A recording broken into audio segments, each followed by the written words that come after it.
Jimmy Lakey on the radio. I got my coffee and cream. Jimmy's on the air. Wake up and start your day. Now go and tell all the neighbors, yeah. Then crank up the radio. There's infotainment, brilliance to get you on your way. Wake up and start your day with Jimmy Lakey.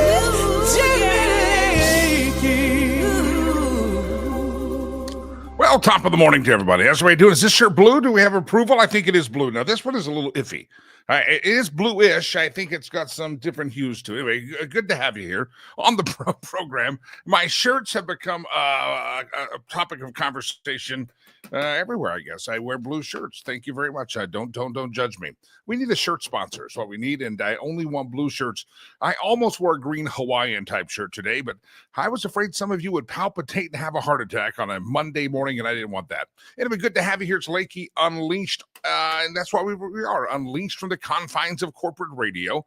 And here we have conversation and just a little conversation, a little chit chat here about some of the things that are in the news. And it's a pleasure to have you out there tuned in. And you're in front of the monitors, in front of the speakers, and I am behind the microphone in front of the camera the way the good Lord intended. It's Monday, the 11th day of August, year of our Lord 2025.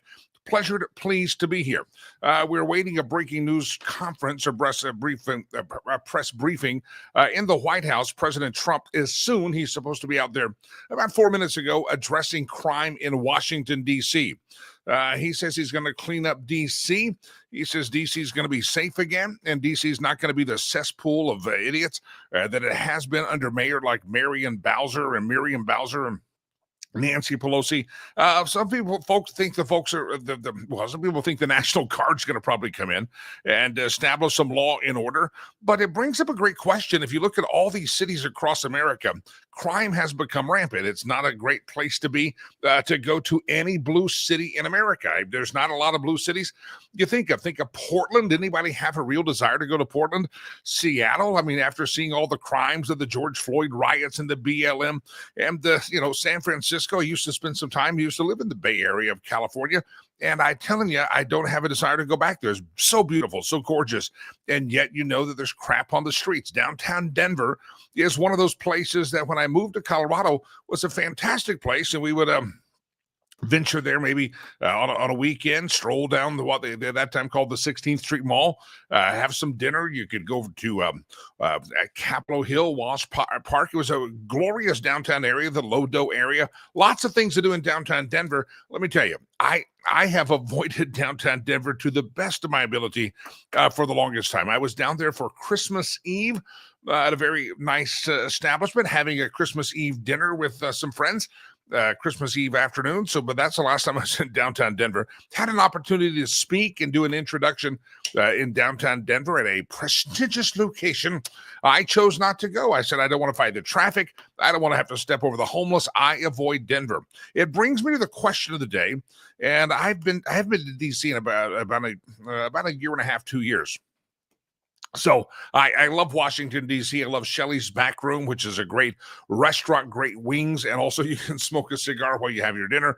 Shelley's Back Room, just down the street from the Treasury Office of Treasury Department, and also the White House. It's a great place, but it's one of those places that you wait for the Uber ride to pick you up right in front of the door, and took me back to my hotel that was on Capitol Hill. So it's a 10-minute taxi ride or Uber ride, but there was no way. I mean, technically it was walkable, but in the evenings, you're just not going to walk through Washington, D.C.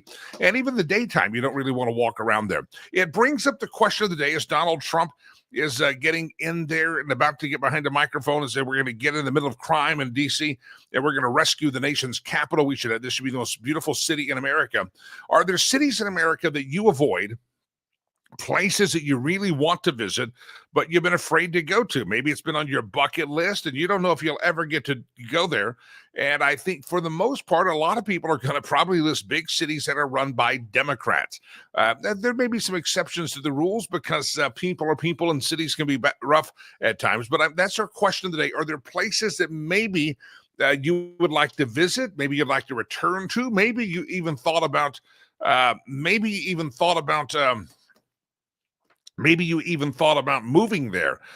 Maybe it was a place that you thought it was that good, but now you're like, I just can't do it. Give us those places out there that you avoid or you think you want to avoid and you're not sure you want to go there because of crime. Philadelphia is one of the places, not because of Eagles fans. I try to avoid Philadelphia Eagles fans the way you're supposed to avoid the appearance of evil. I just don't like being with them, especially in their insanity. They drool and they smell. Just the Eagles fans. But I'd like to go to Philadelphia for the history. The Liberty Bell. I think that would be a fantastic place to go. But there's two reasons I've not gone to Philadelphia. I hear it's a crime-infested rat pit, and there's also Philadelphia Eagles fans, which actually could be the same thing, Eagles fans and a crime-infested rat pit. So give us those places that you'd like to go. Have you gone? And maybe you would like to go back to. I haven't been to, Rich says Chicago. It's been probably 8-9 years since I was in Chicago and went to a Cubs game there, or maybe 10 years. It's been a long time since I was in Chicago. But I'm like you, Rich. I'm just not sure from what you read, especially the further south you venture in Chicago. It's a real cesspool. What are the places that you want to visit or you like to hang out at? Those of you in Colorado, how many of you are like me that downtown Denver used to be a place that was pleasant to go to? And yet now you find yourself avoiding it like the plague. If you're in Colorado, many of you are in northern Colorado. You remember Fort Collins used to be a fantastic place to go, but they still have a homeless issue. Now, it's not as bad as Denver, but when you're having to step over beggars and hobos and it just makes things unpleasant, especially if you want to take your family there. Dennis says New Orleans. My last trip to New Orleans was a year and a half ago, and that was also my first trip. And I was there for my buddy's 50th birthday party. We had a little travel adventure. And New Orleans was the strangest city I think I've been in. I like the food. I like the culture. But it's weird. We should have a whole discussion about New Orleans. It was a very strange place. All these fine dining establishments. But if you wanted to just go maybe have a cocktail and a cigar, which I wanted to, there was nothing upscale about that. Everything was, New Orleans was weird. I didn't we walked a lot. We didn't stay right on Bourbon Street because if you've been to New Orleans, you know that there's not a lot right on Bourbon Street. We were a few blocks off Bourbon Street for a weekend, and it was a strange city. But New Orleans was a strange city. I wasn't afraid, but I'm thinking if I would have been there, I could see why you might not. I was there solo. I wasn't there trying to protect my a date or a bride or a lady. I was just there by myself with some friends, and so I didn't feel unsafe, but it was a very different city. All right, give us those places you avoid, and if you're a Democrat mayor, you might want to let us know how you're going to clean up that cesspool of a city that you have created with your soft on crime policy. And those of you in Colorado, I know many of you are in Colorado. It's Denver, one of those places that you used to kind of didn't mind going to, but now you avoid it with the plague, like the plague. And I do that because of the traffic. I do it because of the piles of poop and the homelessness on the streets and the beggars and the vagrants. I do that because it's become a cesspool of a city. Donald Trump is about to come out and announce some kind of changes to clean up Washington, D.C., and I say more power to him. They have a super on the bottom of the screen, or cry on the bottom of the screen that I meant to put on the show, and I was probably my notes for for tomorrow. But there's a podcaster, some lady I've not heard of. She was a broadcaster on the Bravo network, and so that ought to tell you that she's not that famous. She was on Bravo. Anybody watch Bravo? I don't know what's on Bravo, like Queer Eye for the Straight Guy, maybe? Is that on Bravo? I'm guessing it sounds like it could be. Well, she was on Bravo, and she says all Trump voters, listen to this. This is what they think of you. This is how they cannot have intellectual discourse with us. She says Trump voters, because we are racist. Remember, always racist. If you disagree with them, they think you're racist. Trump voters should not be allowed to go to Mexican restaurants, Indian restaurants, or Chinese restaurants. The only place that Trump voters should be able to go out to eat at, according to her, is Cracker Barrel.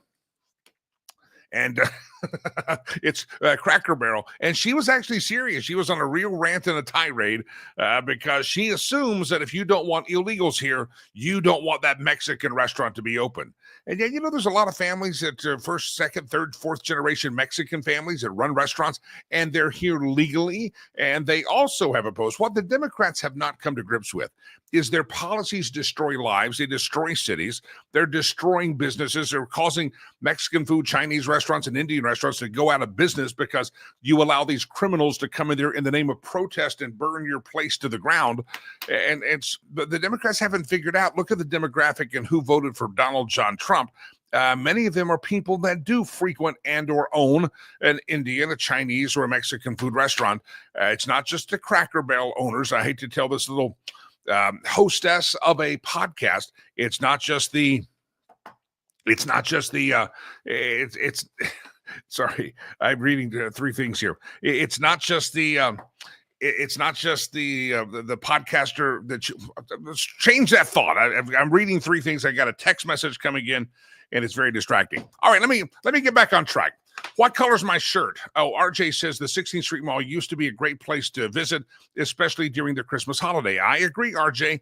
Used to be able to go there once or twice a year, and you could go to the Performing Arts Complex, and you could see a musical, or I like to see an opera. Not a great opera town in Colorado or Denver. It's not big time, but occasionally you go catch a little musical or something.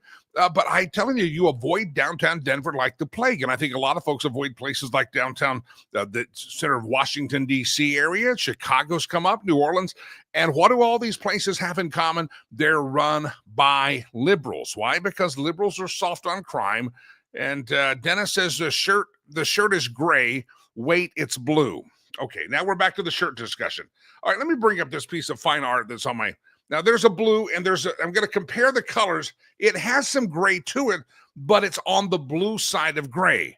Why do we have to have color lessons on this show? I've got blue props here, just so you know. Blue props everywhere. This is a pack of gum. Now, that's dark blue, and this is a lighter blue. Dave says it's gray. Now, men, why are you teaming up against me? This is a blue-ish shirt.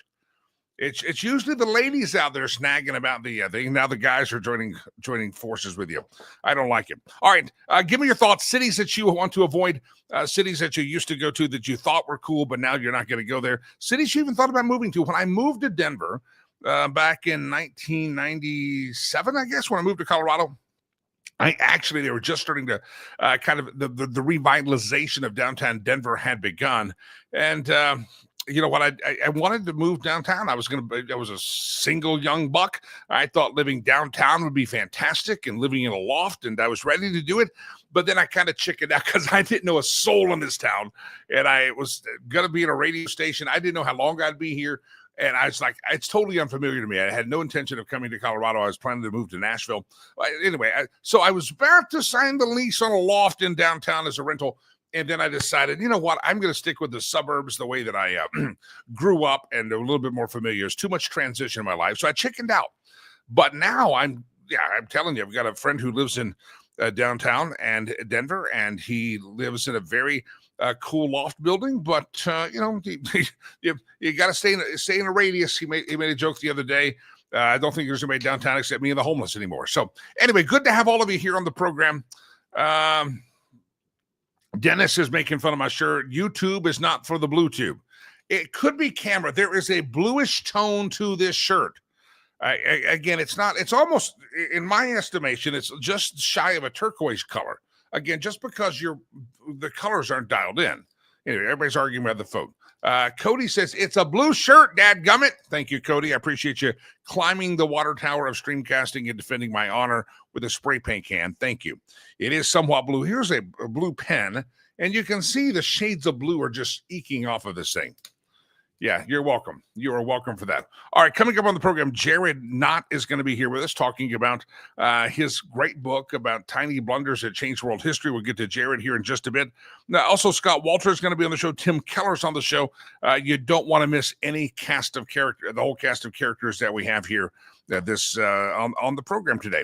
An interesting story I find is that the federal agents that engaged in the weaponization of government, actually, you ready for this? Actually, they could be charged. They could be prosecuted. Here's what we're learning about this. Anybody who participated in the weaponization of government could be facing federal charges. So those who persecuted and prosecuted Trump unfairly, weaponized the government. Top Justice Department lawyers warning that federal agents and intelligence officers who weaponize the government powers for political purposes could face charges under civil rights laws that were created to fight injustices during the Jim Crow era more than a half century ago. Here's what you need to know. Assistant Attorney General for Civil Rights, Harmeet Dillon, cautioned in an interview with Just the News that she could not discuss any specific investigations or potential suspects, but she had said recent reports that one or more grand juries were probing the weaponization of government powers against President Trump and his associates or followers and might have good cause for current and former FBI, CIA officials to hire lawyers. Harmeet Dillon shooting across the bow and says there's some current and former FBI and CIA officials that might want to hire up some lawyers. Dillon said this again goes back to those Reconstruction era statutes that sought to remedy the vestiges of racism. And we had some terrible incidents in our country history of law enforcement conspiring to deprive African Americans of their civil rights. She also said, and this is where some of these laws stem from. See, the Democrats have not just, they used to try to conspire to deprive African Americans their rights. Now they just want anybody who votes Republican or supports Donald Trump, they want to deprive you of your rights, including take away Donald Trump's rights and incarcerate him. Harmeet Dillon said this in the quote of the interview. She says, they're broader than that. It can be a crime for government officials, either together or in conspiring with non-government officials to violate people's civil rights. Whether it's the era of Jim Crow or it's the modern day, you cannot violate people's civil rights. I've actually sued over that in California for pro-life activists. And, you know, we have a long-standing cases involved with these issues. So I think, you know, government officials, according to Harmeet Dillon, may think because nobody ever bothers to enforce these statutes that they're immune and they can do whatever they want. But she says not so. I think that's why you're seeing some people tongue-in-cheek saying that in D.C., every lawyer is being retained as investigations have begun to hit the news wires. What do you think here, my friends? This will be interesting. Somebody's going to get perp walked here. Somebody's going to get to wear some orange, and I'm not exactly how high up it will go. I'm not sure how low it will go, but evidently there's a lot of scuttlebutt, a lot of conversation in Washington, D.C. about you better log your up if you're a former or current CIA, FBI official, and you were involved in the weaponization of government. There is a statute that says you cannot violate someone's civil rights in a government collusion. You can't use the government to take away their civil rights. And Harmeet Dillon says that's what they're investigating. Now, Harmeet Dillon's comments come at about the same time that FBI Director Kash Patel has opened up, we know, at least one conspiracy case in which he's looking at whether the DOJ, the FBI, and the intelligence officers were engaged in conspiracy to violate the rights of Donald Trump and his followers. It's going to follow from Russiagate to the raid at Mar-a-Lago. We also, at the same time, Harmeet Dillon's coming out talking about from the DOJ, CIA Director John Ratliff, Director of National Intelligence Tulsi Gabbard, have all referred current and former officials to the Justice Department for prosecution of alleged abuses. Now, so it's going to get real interesting. If you look at it, you got Harmeet Dillon coming out talking about it. You got the Tulsi Gabbard sending stuff to the Justice Department. You got John Ratliff. You've got everybody's assault. There's a lot of stuff going on. And just when you think, okay, this is going to get interesting, there's a comment by J.D. Vance that basically said there's still some secret investigations going on. And you can read the story of the Gateway Pundit. And J.D. Vance says, hey, listen, there's some investigations going on right now that you won't even know those investigations were happening until they announce that people are being indicted. So there's some things happening right now. It was a bombshell that he dropped in an interview he did over the weekend. But J.D. Vance told the Gateway Pundit, Jim Hoft, in an interview that he said it aired Saturday at a conference from Las Vegas. He said there's investigations that are going on that we will not know about until the investigation is complete. And if there's going to be consequences, if there's going to be charges, you will know then that there was an investigation. He said, if you violated the law, if you broke the law in this crazy Russian investigation, you've got to get prosecuted for it. Consequences. I think that's the only real language that the left understands in this country. And the vice president said I'll give a quote from him. There are actually some investigations, I think, that you probably won't be fully aware of until we announce the conclusion of those investigations. And then J.D. Vance says the president has been clear. The attorney general, the FBI director have been clear. They are looking at law breaking for people who break the law. It's not going to be a slap on the wrist. We're sorry, have a nice life. It's going to be, you've got to face the consequences for it. I really think it's a sacred obligation to the American people to ensure that the people who broke the law pay the price for it. And I go back to the pull quote, there are actually some investigations going on right now, I think, that probably you won't be aware of until we announce the conclusion of those investigations. So I know a lot of us have a lot of cynicism out there about will anybody be held accountable. But as we kind of put all of these together, and you hear J.D. Vance say that over the weekend, is anybody feeling maybe a little bit more of slight confidence that maybe there's going to be some accountability? Dennis jumps in on the YouTube feed. You can see the symbol there. I sure hope they do. We must defend the republic. People must be held accountable. Now, when I first started hearing of these investigations, I was like, it's probably not going to go anywhere. But I'm wondering now if I'm starting to sense a little bit of bubbling of optimism that just perhaps it could be that there will be some accountability. I'm not sure. It doesn't seem to be guaranteed, but we shall see how that works out. Give me your thoughts. J.D. Vance saying that there's investigations going on right now that you're not aware of. We're aware of what Tulsi Gabbard's done. We're aware that she's referred people to the Justice Department in her documents. We're aware of what John Ratliff has done. We know what Kash Patel has said. We know what Harmeet Dillon has said. But J.D. Vance says, hold on, there's a little bit more to it. There's something going on under the surface that you're not even aware is happening, and you probably won't be. Aware of what's happening until they make you aware of what's happening. They're going to have to let you know. All right, so feds could be charged in weaponization. That's going to get real interesting. Indeed, it is. That's going to get really swell. It's going to be fun. All right, I guess Jared Knott's not going to make it on the program, so we're going to move forward without him on the show. Can I remind you that Friday, September the 5th, is our 9th annual golf event, and I want you to be a part of it, and I keep reminding you because it's a special time raising money for our charity, Rivers Promise, riverspromise.com, riverspromise.org. You can register. And I mentioned this again, that if you haven't registered, you can. There's still time. But I also will let you know this: if you can't make it, you're not going to make it. Maybe you're a business owner, maybe you're just a person that loves what we do. You can still pitch in a couple of bucks. It's our biggest fundraiser of the year, good Lord willing. And I'll also tell you this: if you'd like to even sponsor a whole, or be a sponsor for your business, whether it's a big sponsor, a small sponsor, lots of ways to get involved. But it's coming up Friday, September the 5th, about 3 weeks out. And I hope that you will make it. It's at the Colorado National Golf Club in Erie, Colorado, just not too far north of Denver. Not too far east of Boulder, not too far south of Longmont and Fort Collins.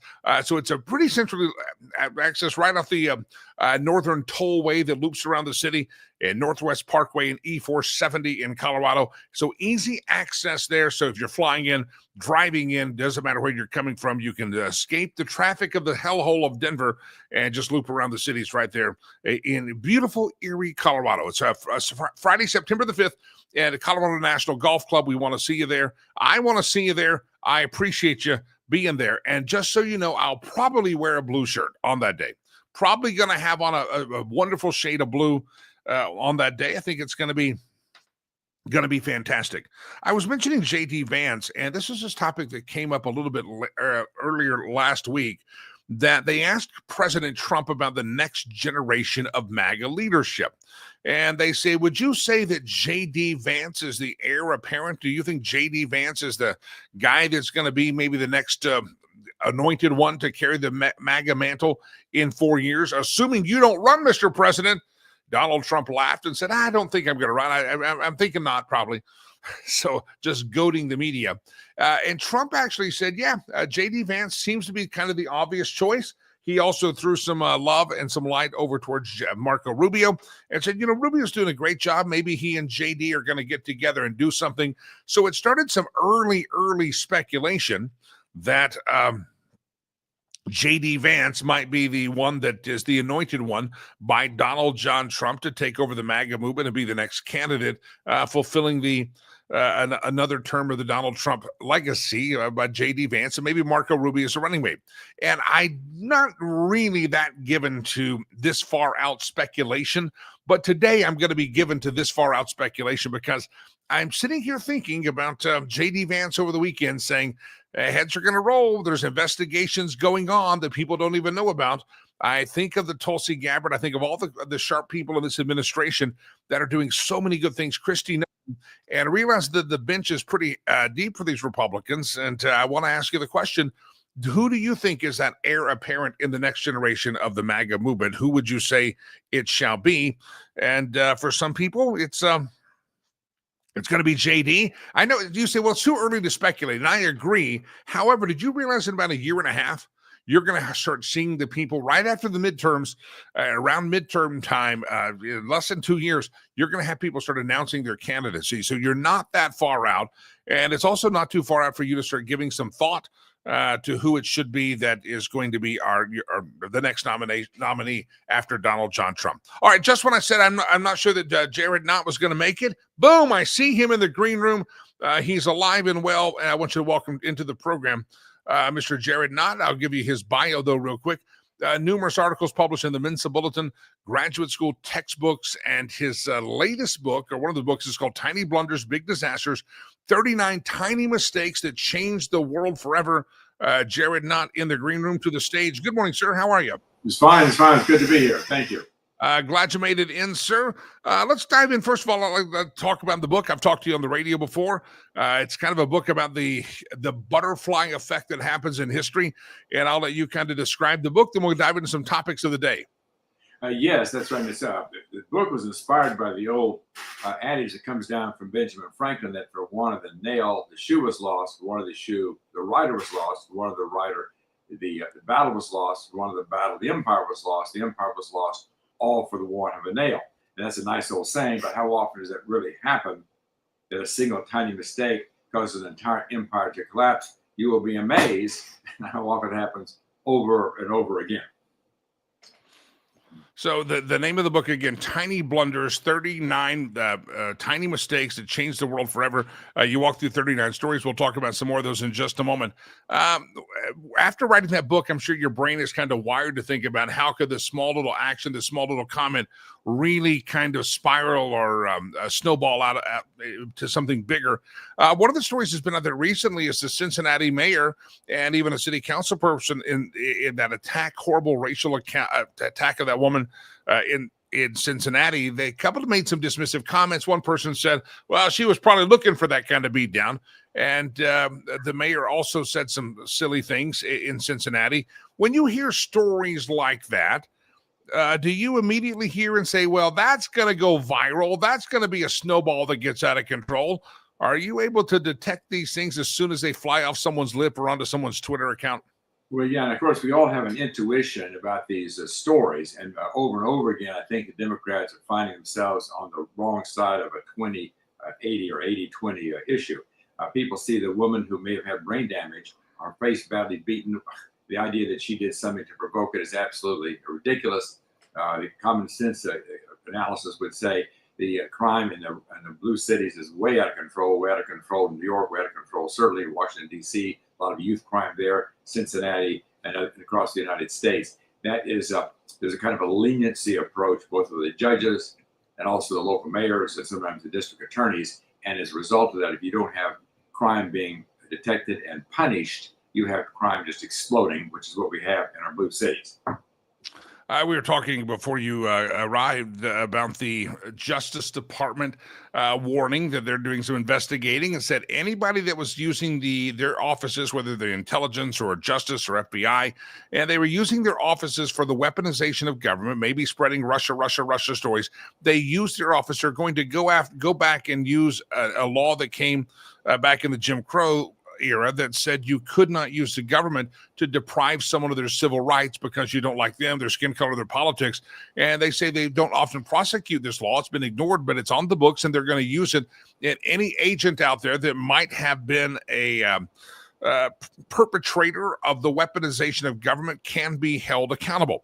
Again, small time in history, they probably sitting at a cubicle thinking, oh, it's going to be cutesy. Let's go after the Donald Trump guy. And that's a tiny blunder that might come back and bite some people on the buttocks.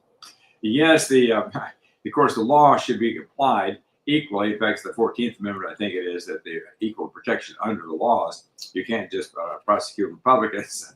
The same law can apply to Democrats, and they have weaponized the judicial systems, and their prosecutions have been very selective. And so I think it can be very much turned against them. And it's kind of an outrage. Washington, D.C. being an obvious example, that's supposed to be, I guess, one of the premier cities of the United States. And it's badly out of control because of youth crime, people being attacked on the street, carjackings run rampant.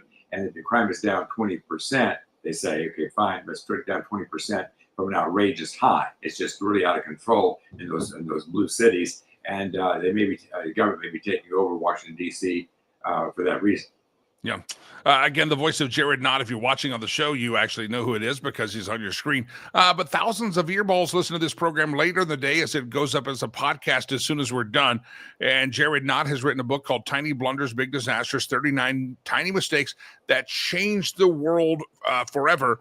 Mr. Knott, a question I have for you. You've got several stories in the book about the way that wars started, were avoided and or altered because of just one little tiny thing.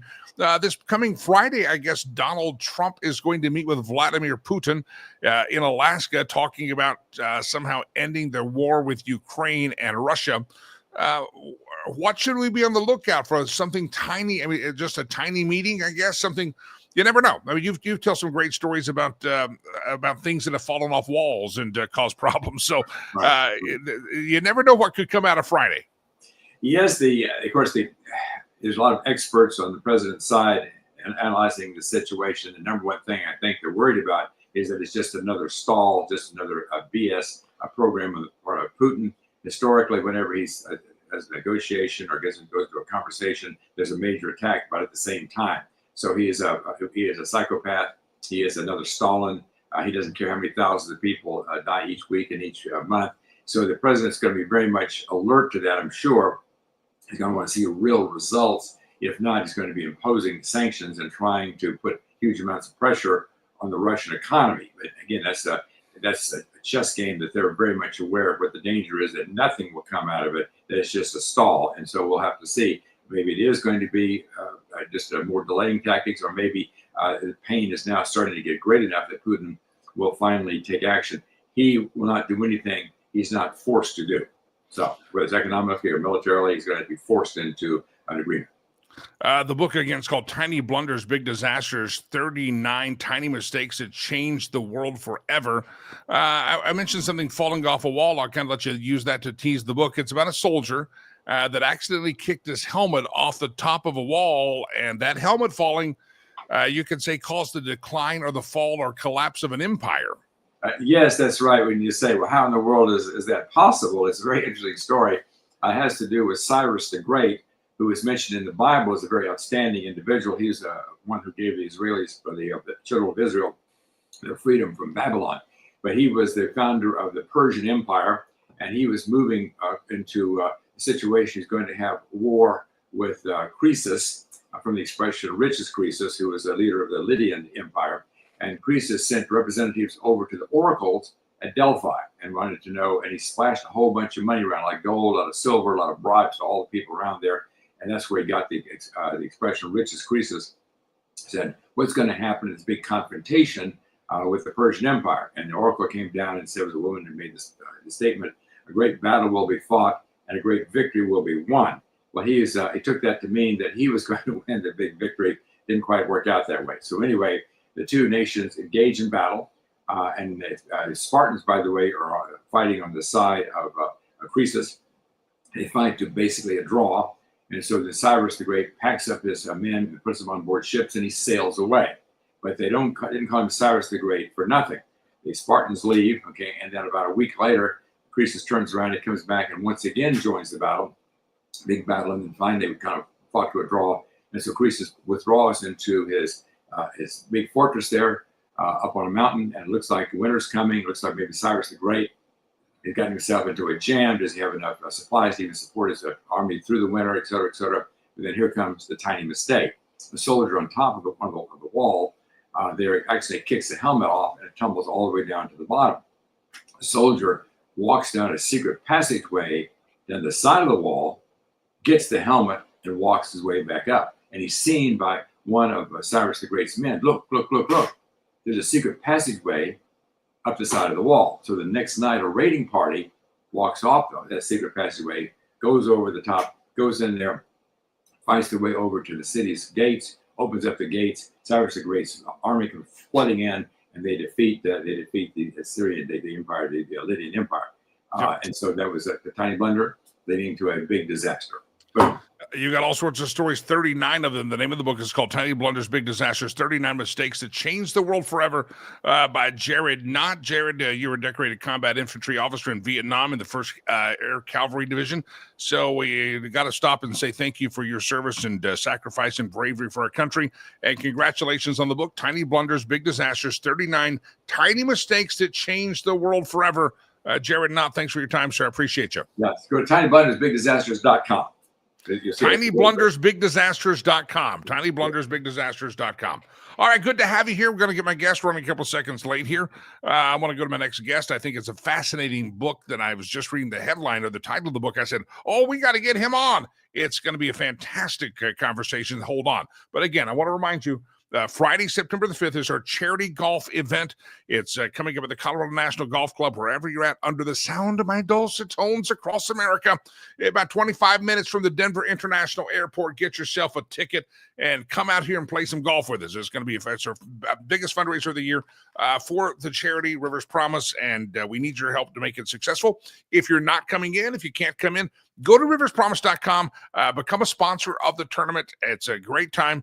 You can become a whole sponsor. Even higher level sponsorships are still available, and just make a donation. That help us out. Biggest fundraiser of the year, riverspromise.org, as we build Legacy Christian Academy in the beloved country of Rwanda, where I started Rivers Promise to as a promise I made to my son that I'd take care of other kids that were left behind, even though I got to adopt him from Rwanda. Anyway, riverspromise.org. All right, let me bring in my next guest to the program.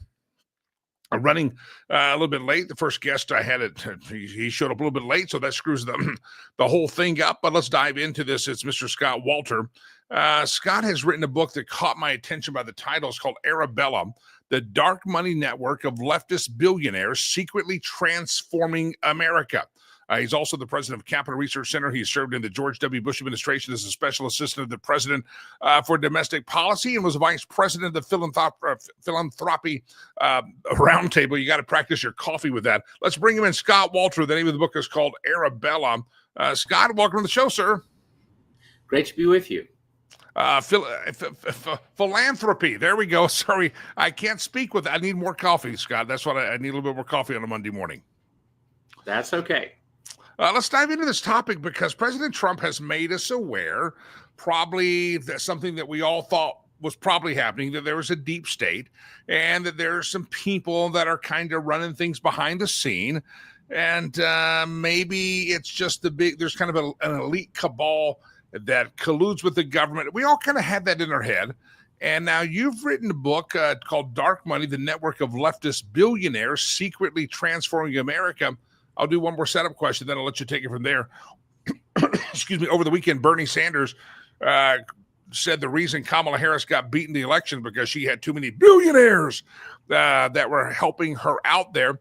So let's talk about the name of the book, Arabella, the Dark Money Network of Leftist Billionaires Secretly Transforming America. Who is Arabella? Arabella is actually Arabella Advisors, and that is a for-profit company in D.C., consulting company, Beltway Bandit, we call them in Washington. And it runs a vast network of nonprofits and fake groups, most of which engage in pretty much every political issue you can imagine. And so where does Arabella come in here? To kind of talk about the founding and how did they become so influential in our political world that we have today? Well, they were very modest when they got founded. In 2005, a man named Eric Kessler, who had been in the Clinton the Clinton administration at the Department of Interior, which is a big one for enviro types. And he'd been radicalized in college by this environmentalist guru. And so that's how he ended up later in the Clinton administration. And then after the Clinton administration, some years, he decided to set up a philanthropy consulting company, donor advisor company. He himself was a bit of a trust fund baby. Dad sold the family company when he was around college age for $750 million. And he had the market savvy to know that there were a lot of billionaires and centimillionaires who would like people to advise them and also to help them send their money into political things in ways that hid who was actually behind what was going on. Talk about the money involved. I'm reading some of the numbers that are in your work. The money, it's really staggering. 2018 election, Arabella's nonprofits took in about $1.2 billion, more than double the fundraising of the Democrat and the Republican committee combined. $1.2 billion they raised just in 2018. Well, and in the 2020 cycle, so 19 plus 20, the nonprofits Arabella runs took in $2.4 billion. And then in the 2022 cycle, now that's an off year, right? And besides, 2020 was the huge Trump re-election battle. So surely things went down in 22 for that cycle. Wrong. Instead of taking in $2.4 billion, they took in $3 billion. Wow. Talk about the disbursement. So these nonprofits under this network of Arabella, they take in the money. And I'm guessing I'm guessing it's disseminated almost all 100% towards left-leaning causes and committees, or how do they disperse the money? Sure, they fight in, as I said, virtually every issue area. They are big players, whether it's environmentalism or abortion or healthcare or Medicaid expansion, just on and on and on. And the nonprofits are both charities, that's the 501c3s, you get a tax deduction for donating to, but also 501c4s, political nonprofits. The classic examples would be like the NRA and the League of Conservation Voters. And those C4s can go whole hog in politics. They can endorse candidates. They can give money to super PACs, which in the Arabella's case, they very much do. So those are some of the ways the money gets into the political bloodstream. The voice again is Scott Walter. He's written a book called Arabella, the Dark Money Network of Leftist Billionaires, Secretly Transforming America. You can pick up a copy of it today or get it on order. We'll talk about how you do that in just a moment. Scott, it seems like these people, have they been hiding in plain sight? Why did we know about Arabella? How did you discover who Arabella was and what they do? Talk about the revelation of this network under the auspices of Arabella, and why are you the first one really talking about it? Well, there's no excuse for us to be the first ones, although we now have gotten even people like the New York Times to make the occasional mention of it.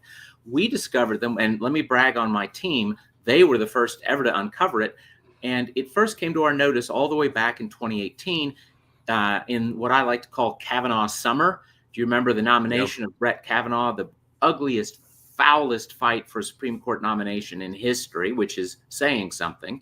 And his nomination and the Senate Judiciary Committee and the president were all being attacked by something called Demand Justice, which nobody had ever heard of.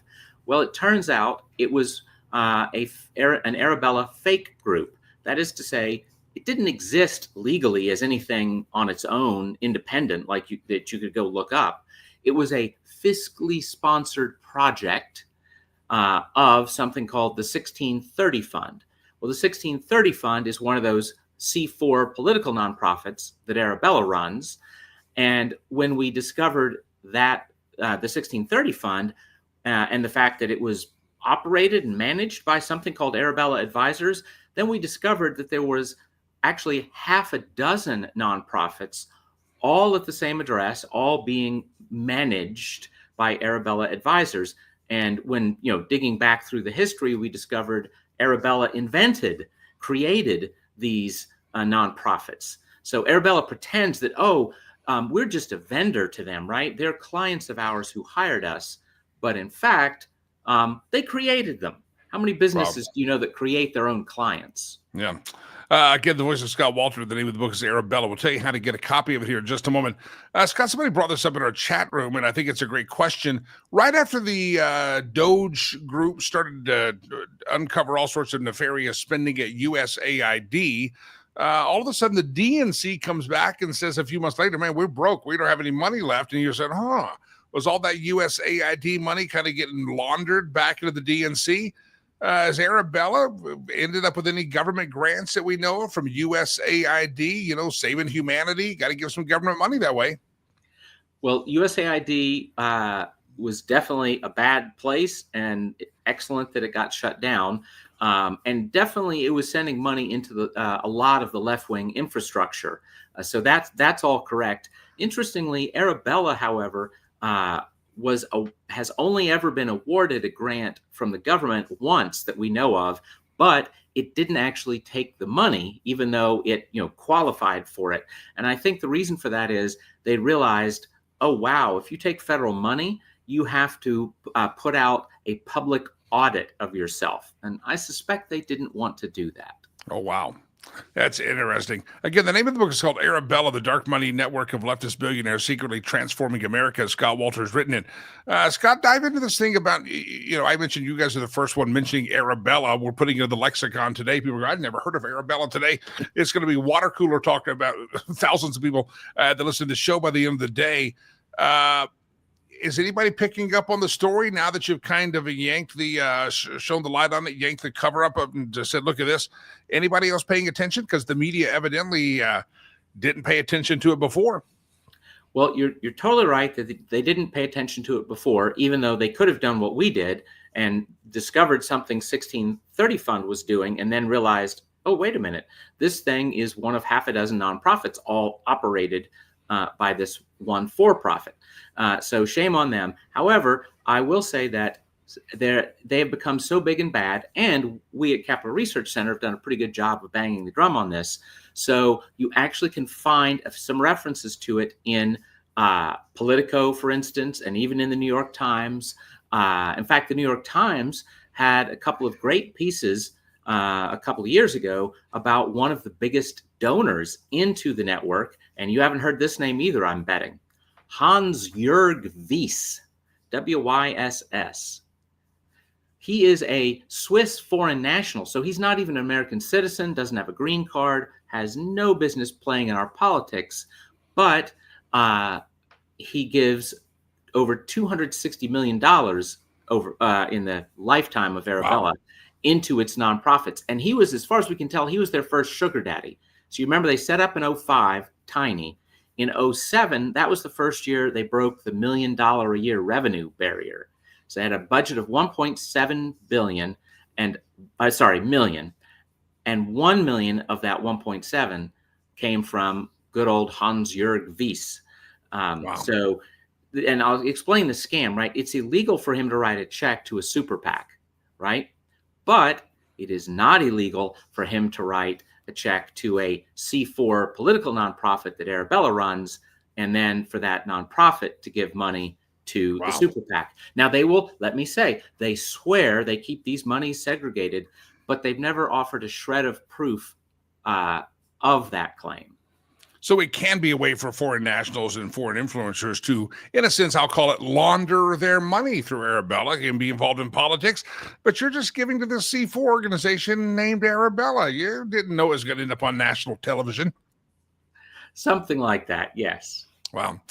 Who you mentioned that name we've never heard of.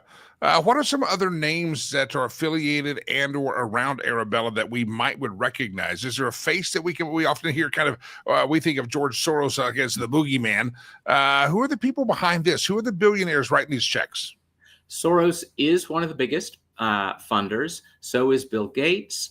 Zuckerberg is a serious funder. And then there are lots of other billionaires, lefty billionaires, that all have the same last name, Foundation. Right, so MacArthur and Ford and yada yada yada. We forget that the left's ability to monkey in public policy and politics through those giant billionaire foundations is astounding. And let me promise you, old Bernie Sanders, there you mentioned, he's never condemned any of those billionaires. Yeah, that's so true. There's even a tie, I see on the sheet over here, Mark Elias, who was a Democrat super lawyer, part of the Steele dossier mess. Those types of people that brought about that collusion of that scandal, they're involved with Arabella? Absolutely. Arabella uses Mark Elias. So does Hans-Jörg Wyss for his philanthropic vehicles. And Wyss, conversely, uses Arabella. So you've heard of his democracy docket. There's actually two democracy docket groups. There's both a charity 501c3 and a political nonprofit C4. They are both fake groups operated by Arabella in their network. And that's where a lot of the money that keeps Elias's lawsuit machines going run through there. Wow. So what I'm hearing, and I want to do one more follow-up question here. What I'm hearing is when it comes to Supreme Court nominations, environmental issues, abortion, Medicare for all of these things that we hear about in the news cycles, or, God forbid, somebody gets nominated for a court and these character assassinations where they parade this whole list of mystery people that just come out of nowhere with no evidence and they defame people. All of these things in our modern world of politics, they probably can have their roots traced back to Arabella. A whole lot of them can, yes. Arabella is the biggest dark money empire on left or right. Although, of course, the lefties have other things like you've probably heard of the Tides Foundation. It's actually got all kinds of, more than half a dozen legal entities. And it also puts a lot of money into our politics. But not quite as much as Arabella. Well, I'm reading a quote. The Atlantic now says it's the indisputable heavyweight of Democrat dark money. Politico says it's a dark money behemoth. Nothing they're doing is, I guess, illegal. Are you just trying to put some light over there so people know what's going on, or is there some change that is happening or needs to happen when it comes to dark money influence in politics? Let me. That's three questions. I'll try to get all three. The first one is, are they doing anything illegal? And it is theoretically possible that they are respecting all the nonprofit laws, which are very complicated.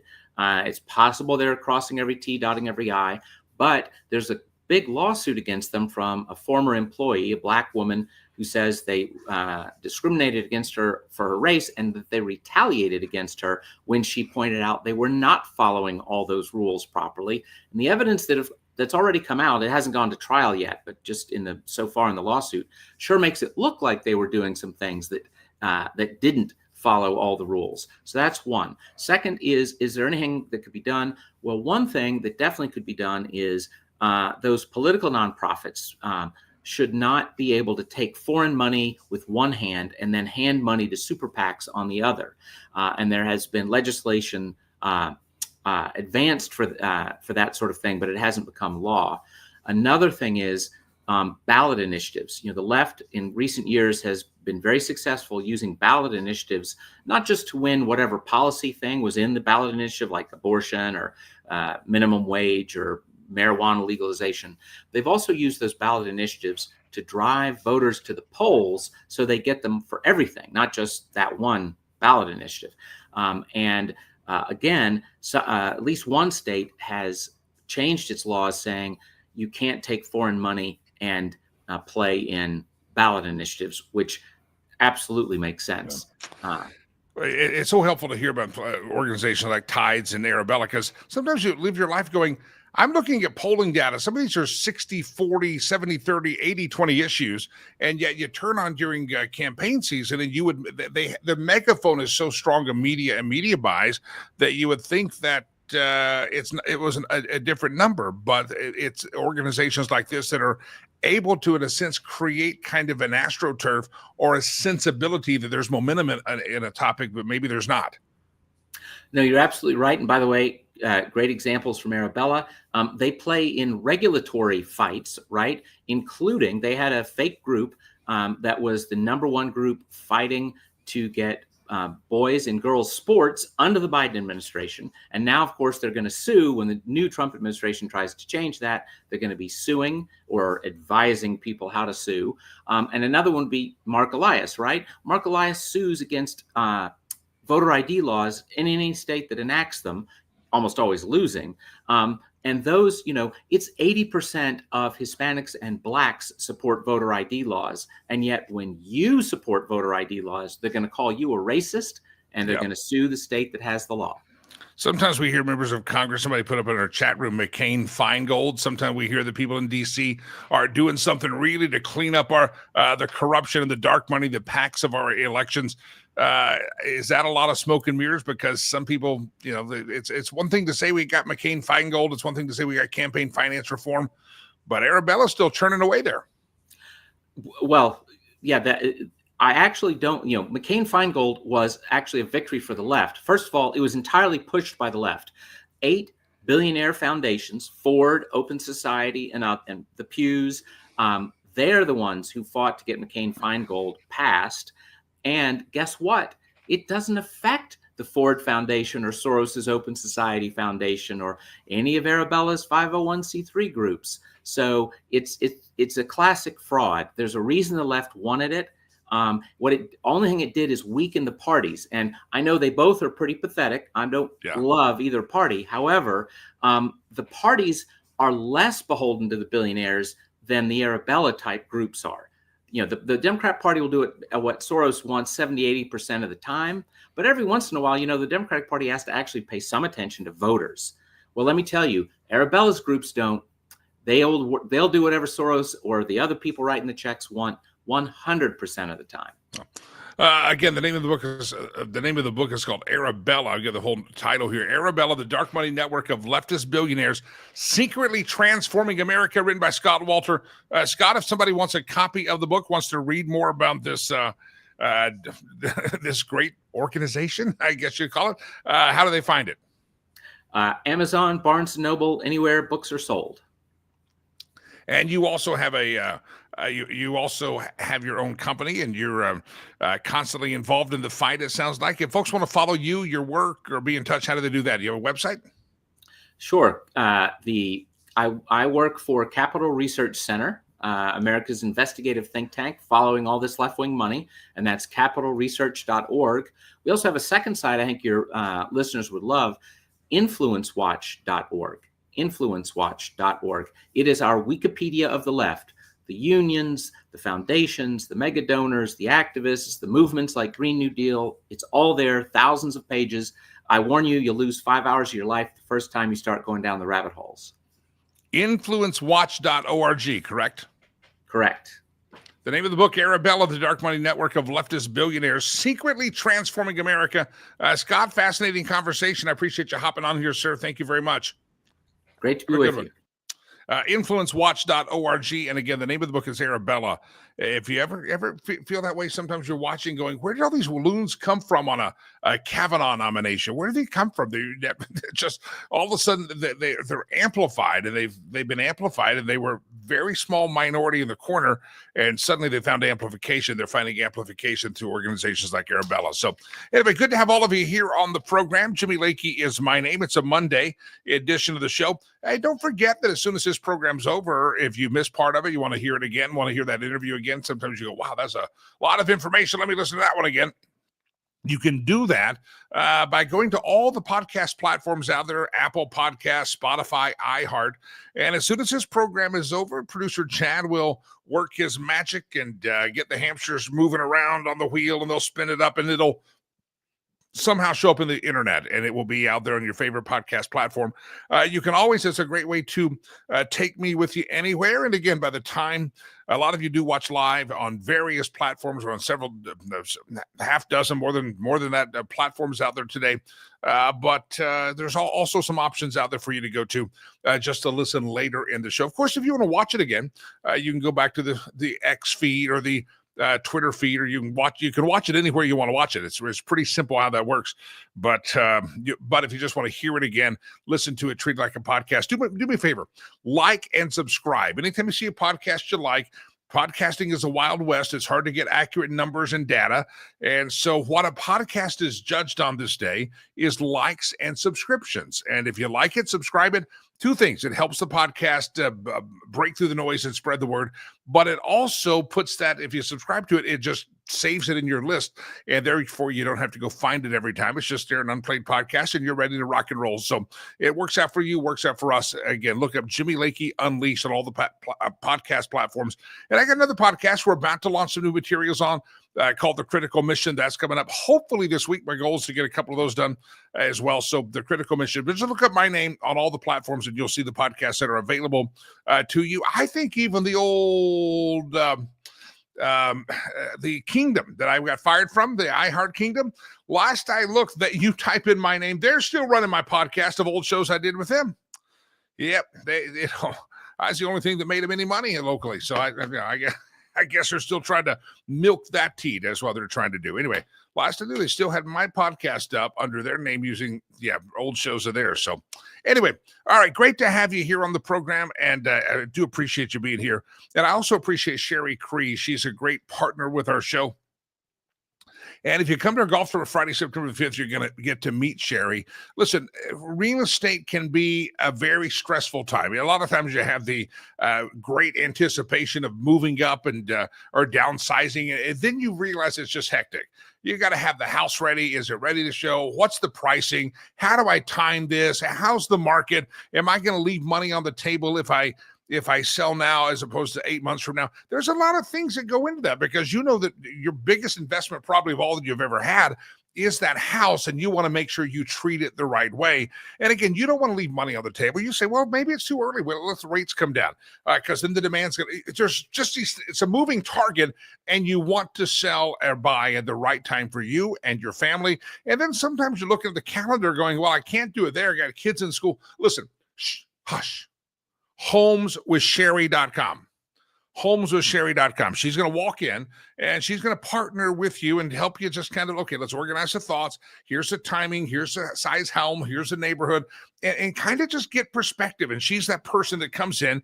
Then, as I call her, the real estate ninja, she comes in and just kind of helps you figure out how to get it all there. Listen, if you're trying to, it's like drinking water from a fire hydrant with all the decisions and the calendars and the interest rates and the home values and the pricing and the staging. And it can become overwhelming. And sometimes you get stuck in analysis paralysis. Listen, homeswithsherry.com. Every step of the way, she will work to earn the privilege that she can continue to become your realtor, not just for one transaction. See, for her, it's not just about this, okay, let's do this. No, she wants to become your realtor for life. She knows most people are going to, a lot of folks are going to stay there 2, 3, 4, 5 years. Kids are going to get older. They're going to want more space, less space, what have you. Listen, she wants you to say, oh, I got to call Sherry again. I got to call Sherry again. Listen, homeswithsherry.com, homeswithsherry.com. She'll take some of that overwhelming feeling that kind of, you want to make sure you make the right decision. And there's a whole bunch of decisions you have to make. You got to thread all the needles. You got to hit them all right. And that's how you're going to make top dollar on real estate or make the best transactions for yourself. But Sherry can help you do that with some great wisdom. And again, where you're stressed out and kind of, how do I do this? homeswithsherry.com, homeswithsherry.com. Be sure to tell her that you heard about her on this program. And this week, I think on Friday, we're going to begin a regular segment with Sherry. I've got to confirm the date and the time, but we were messaging a little bit back and forth over the weekend. So I'll get that set up this week, and you'll get to meet Sherry even further because I think it's, especially with interest rates being talked about coming down, they're expecting that will start the real estate market kicking back in. The average age of home ownership in America has risen to about 38 years of age for the first time you buy a home. That's up by like 10 years of where it used to be. And with interest rates coming down, hopefully with Jay Powell making the right decision, then that could help spur that real estate market on. So going to be a very pivotal time for Sherry to start joining us on a weekly basis, and that's coming up. But again, go to her website, homeswithsherry.com. And if you're at our golf tournament, make sure you say hi to Sherry. Make sure you hi to Sherry. She takes her golf very seriously. I think she takes everything seriously. If you know Sherry, she's like tennis and golf, and she does it all. She's always doing something. She takes golf very seriously. I'm like, golf? I'll meet you at the clubhouse. That's me, but she's out. She's ready to go. All right, homeswithsherry.com. Sherry Cree, make sure you tell her you heard about her on this program. All right, it's a pleasure to have you here. We had a question of the day moving up here, and the question of the day was, what are some cities and places that you want to visit, or maybe you used to visit and you want to go back to it, but you're like, no, thank you, I don't want to go there. I remember when my son was first adopted, and we actually lived in the southern part of the Bay Area. But of course, San Francisco was just, 30 minutes up the street. We lived in the San Jose area, and it was a gorgeous place we lived in. I loved it. The politics were nuts. They're back there crazy, but nevertheless, it was a beautiful place. And I remember my son taking him to San Francisco, and he was 3.5, 4 years old. And we're just going to go ride a boat. He wanted to ride the boat and see the, just kind of get out on a Saturday and have a good time, have my son there. And I remember it was pleasant. And I remember he was young, and because he had just been newly adopted, he was a little overwhelmed by the crowds early on. He was like, whoa, this is crazy. Because he did just go from an orphanage in Africa. And sometimes even the loud noises, the amplification of sound was a new thing. Even going to a little movie for a few years was tough. Anyway, I remember going to San Francisco, and he liked it, but he loved staring. And I've got a great photo of me looking out of the water with him, and he's a little bitty guy, and he was very happy. I don't know if I'd take a 3.5, 4-year-old there anymore. Just reading the reports of some of the areas that we walked in, and how there's maps for San Francisco in Gavin Newsom's California of crap piles on the street. This was 16, 17 years ago. My son is now 20. He was a little bitty guy, and it was, it was a great place to be, a great place for tourism. But it is amazing how in the last decade, really things have gone to hellhole city. Roger says, I used to love to go to Seattle area. It's not, but it's a huge no for me now. Seattle's one of those places for me as well. I've never been to Seattle. I want to go to Seattle. I saw, they were doing a golf tournament, the what do they call, the Tour Champions, the Seniors Tour, was playing up in Washington State, and they kept doing cutaways on the Golf Channel this weekend. from this beautiful golf course up in the mountains, and then they kept going to Seattle, and I said, wow, I want to go there. But then I'm like, I don't want to go there because it's a hellhole. It's a cesspool. Portland would be another place, a cesspool that I wouldn't want to go to. And if you're up those ways, tell us it's not. But I'm telling you, you want to come down to Colorado, I would tell you to avoid Denver, Colorado at all. They've destroyed that beautiful city. They put on lipstick on the pig every once in a while. About 4 or 5 years ago, when we stole the All-Star game at the last minute from Atlanta, that ended COVID. COVID turned out to be a fake here. No, there's no COVID as long as we have baseball. And Jared Polis is a lying sack of Jawea. He's an idiot. And they cleaned up downtown. They moved the homeless off to like the ranch complex or the stock show complex. They moved the homeless out of sight. And then as soon as baseball was done, they let the homeless go back there and start taking poops on the street again. It is a cesspool. And I'm guessing a lot of these cities out there are cesspools. And I love DC. I love the history of DC. I love walking around DC. But in recent years, the last few times I've been, I'm like, yeah, I'm going to pick the times that I want to walk. There's some places you wanted to see with a light and darkness, but you just don't want to be walking around Washington, D.C. because it has become a hellhole. Now, Donald Trump is speaking right now as we speak, and he says he's going to make D.C. safe, smart, and make it beautiful again. Not exactly sure the details of his plan, but what are the cities out there that you would like to visit, but you're afraid to because they have become hellholes, usually run by Democrats? What are those cities? Denver is on the top of the list, and I don't live very far away from it. But it is a cesspool of a city, and it's become a cesspool of a state overrun by idiots. And unfortunately, that's the state we live in. But maybe there's hope on the horizon. We'll find out. Give us your thoughts on the cities and places you'd like to visit, because some people say, is Donald Trump going to take this model and go into other cities and try to clean those cesspools up? It's easier for him to do in Washington, D.C., because that's actually federal property and doesn't have state, but it's not a state. But is he going to deploy? Oh, yes, he is going to deploy National Guard to reestablish law in Washington, D.C. Don't know the details of it. Jeff says San Antonio is one of those cities. I haven't been to San Antonio in a while. Growing up in Texas, I was very familiar, but I've heard that it's not what it used to be. I've heard that it's not. I don't know. I can't speak firsthand. I'm not going to bash it because I haven't been there, but at least a long time. But I've heard that San Antonio is one of those places as well.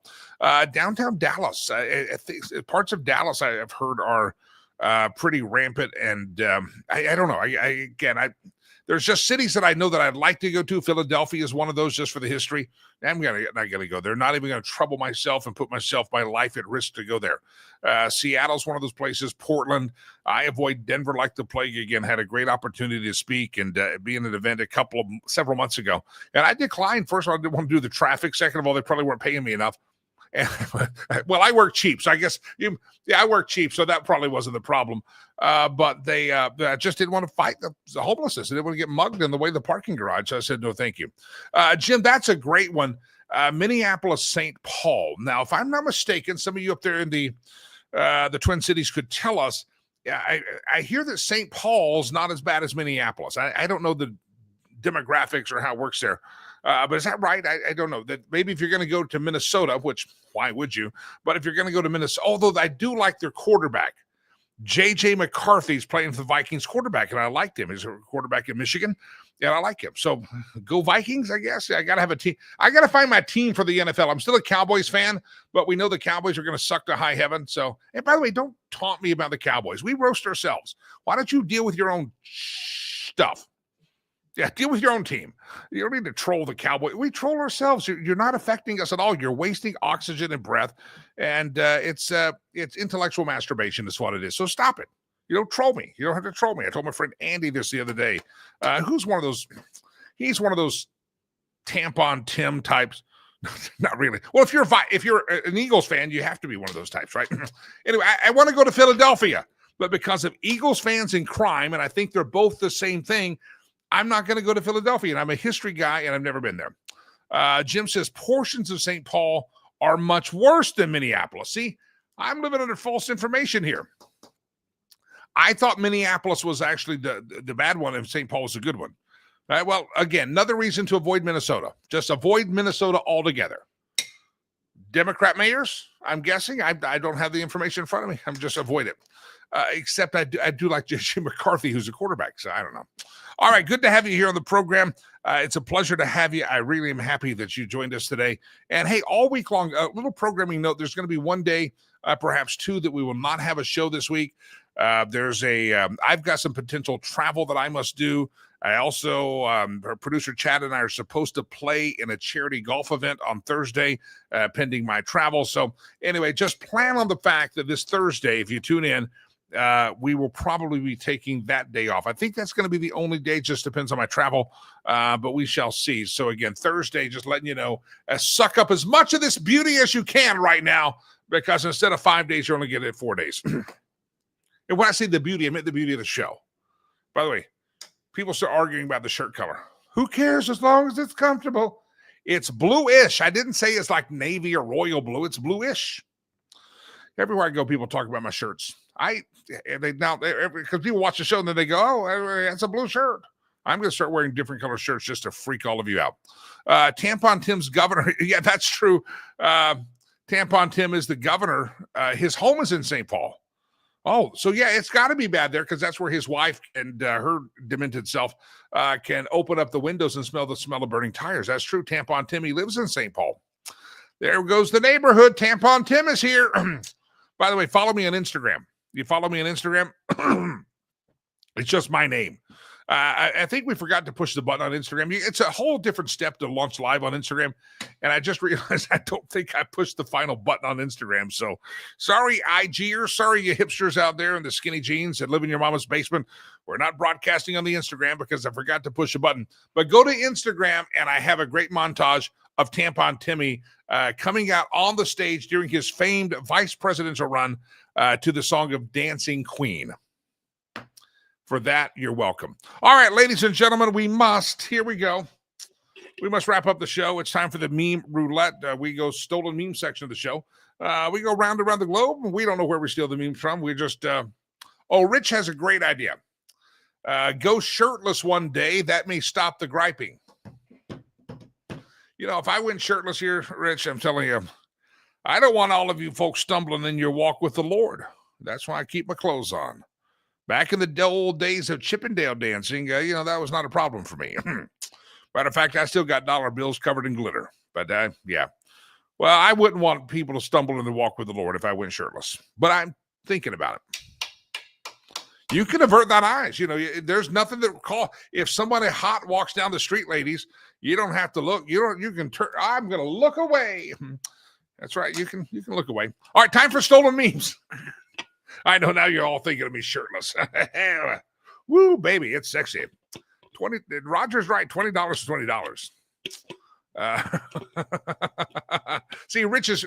He's reading the chat room. He says, "Man, I thank you for that. I don't want to stumble. I don't want you to stumble either. I'm going to keep my shirt on. Round around the globe we go, where we steal the memes from. We went from blue shirts to naked Jimmy. Look at that. Look at that little heifer. Is that a boy or girl? Non-binary. That's what I think they call them. I can't get a job because of Trump. Hey, no, maybe because it's your eyebrows are funky. You have a ring in your nose looking like a oxen being led out to hard chores, and your hair is green. Other than that, you're probably highly, highly desired in the workplace. Yeah. Round around the globe we go, where we steal the memes from, no one knows. Comedian Steve Bird there in the bottom of the frame. He says, this lady says, my kid is trans. My sister's kids are trans. Every kid I know is trans and proud. Steve Burns says, my son is a boy. My daughter's a girl. They don't even know about their identity because they're kids and they're busy playing outside. You ever heard those actors in Hollywood? Oh, everybody I know has a trans kid. How do you know how would they know that? If you're just giving them some Hot Wheels and a toy gun and a bicycle and say, hey, come back when the streetlights come on. You're raising idiots. You're raising mentally deranged kids is what you're doing. Some of you folks are. Round around the globe we go, where we steal the memes from. No one knows. Oh, we got a theme going on here. What trans people think they look like.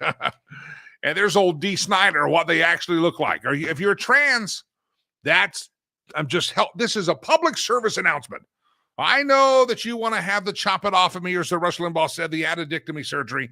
I know you want to have that, but listen, what you think you look like and what you actually look like. I would suggest therapy myself, but that's just me. Round and around the globe we go, where we steal the memes from no one knows. Lady at the table says, I'm a democratic socialist. The guy at the table looks across and says, well, it's so cool that you're open about your mental illness. Welcome to your first date. Round and around the globe we go, where we steal the memes from no one knows. Libs. They say, who's going to pick our crops? You're deporting them all away. Juan Valdez is not here. And there's old Elon Musk with Tesla. He says, I give you one deer, 3,000. Got to see it. Like John Deere, Juan Deere. Never mind, Delilah. Never mind. Round and around the globe we go, where we steal the memes from no one knows. You can lead a horse to water, but you can't make him drink. Just like you can show a liberal the truth, but you can't make them think.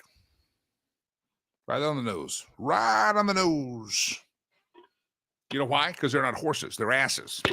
Round, donkeys. Round and around the globe we go. There's Joe Biden. Hey, Joe, boxers or briefs? He says, depends. Boom. Round around the globe we go. Where we steal the memes from, no one. Ladies and gentlemen, we have milked the meme machine dry, which means that wraps up the program for the day. It's a Monday, 11th day of August. Don't forget, charity work is done and found at riverspromise.com. Riverspromise.org. We'd love to have you go sign up for a golf event Friday, September the 5th, or just throw a donation our way. We'd appreciate that way. Help us build Legacy Christian Academy. Don't forget Sherry Creek, homeswithsherry.com. And tomorrow morning, we'll be back here. Good Lord willing, the creeks don't rise, and all the equipment works and things like that. At Instagram, we will try to be better to you tomorrow and actually hit that final button. In the meantime, until we meet again, follow me on the Twitter, just my name. Follow me on the Instagram, just my name, Jimmy Lakey. Facebook.com is a little harder. Facebook.com/Jimmy Lakey fan page. I ain't hard to find. You can find me out there on the social media sites. If you'd like to be a partner and advertiser on this program, send us an email. It's info@jimmylakey.com. Info@jimmylakey.com. Until we meet again tomorrow morning, I hope you have a great Monday, as we'd say down in the South. I hope you have a blessed Monday. Just like that. Hope you have a blessed Monday. I got Southern boy still in me, don't I? I'll see you tomorrow. God bless you. God bless America. I am Jimmy Lakey. Peace. I'm out of here.